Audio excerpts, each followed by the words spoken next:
बच्चों, आज हम जो हमारा प्रथम प्रश्न होगा टर्म 2 का अपठित गद्यांश, उसको कैसे सॉल्व करना है ये आपको बताएंगे।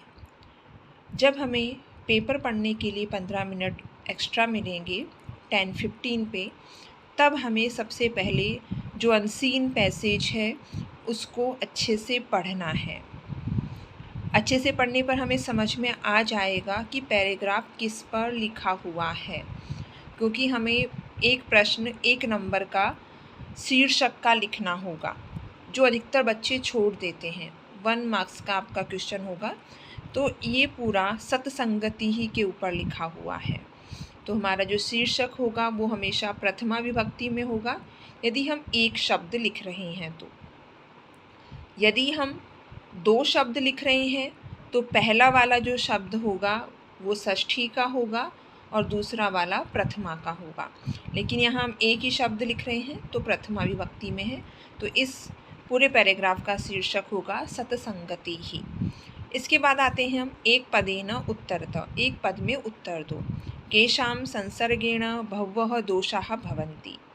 सबसे पहले आप इस वाक्य में प्रश्नवाचक शब्द ढूंढेंगे। तो इसमें प्रश्नवाचक शब्द है केशाम। आप सभी को पता है कि प्रश्नवाचक शब्द कौन से होते हैं, जो किम शब्द रूप हैं वो, उसके अलावा कुत्र, कदा, किमर्थम, कुतः, जो क से स्टार्ट होते हैं बेसिकली, लेकिन कहीं पर जैसे कदापि ये नहीं है प्रश्न, तो किम शब्द रूप है, आपको ध्यान रखना है। तो इसमें केशाम है, तो हम ये वाली लाइन देखेंगे तो लिखा है दुर्जनानां संसर्गेण बहवो दोषाः भवन्ति। तो आप यहाँ तक देख रहे हैं कि आगे संसर्गेण आ गया, बहवः आ गया, दोषाः भवन्ति आ गया, क्या छूट गया? दुर्जनानां। तो आप मैच करिए कि आपका आंसर सही है गलत।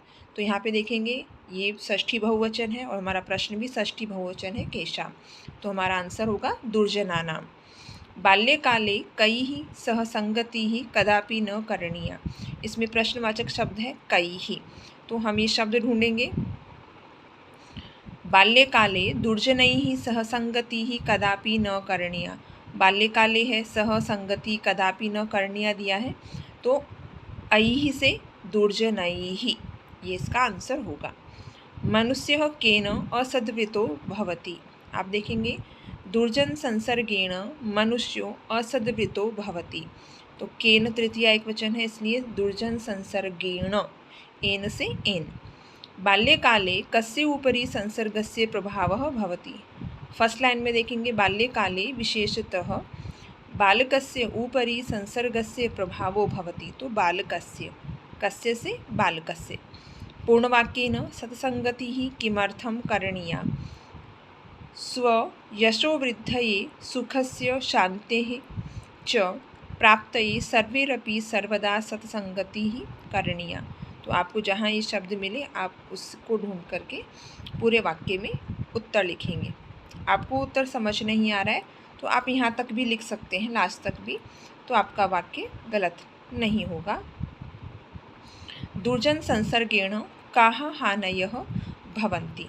दुर्जन की संगति से कौन सी हानियाँ होती, तो हानियाँ यहाँ पे कहीं पे लिखा नहीं है, लेकिन हम जब पढ़ेंगे तो हमें समझ में आएगा कि दुर्जन संसर्गेण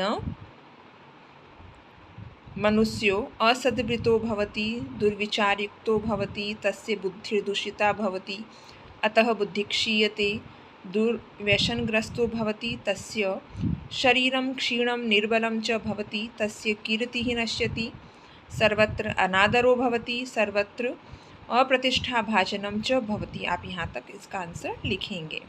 आप दुर्जन संसर्गेण से देखेंगे तो यहाँ तक आएगा।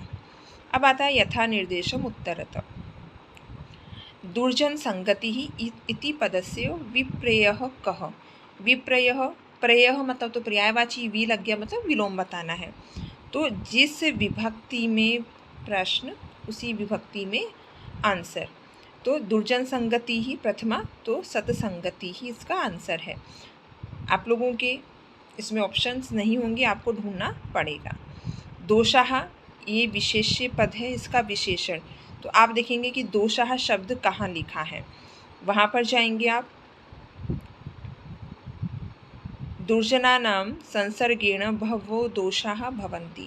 तो आपको बताया था विशेषण और विशेष्य आगे या पीछे होंगे। तो पीछे तो आप देख रहे हैं भवन्ति क्रिया है, तो ये होगा नहीं।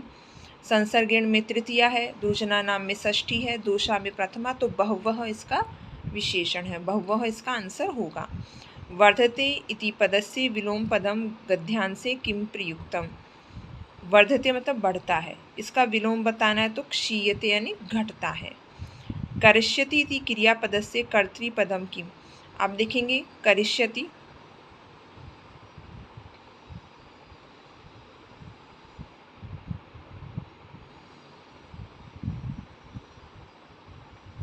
करिष्यति ये रहा। बालको यादृशी बालकैः सह संगतिम करिष्यति। तो इसमें करिष्यति के लिए मैंने आपको बताया था, कर्तृपद के लिए आप प्रथमा विभक्ति बताएंगे।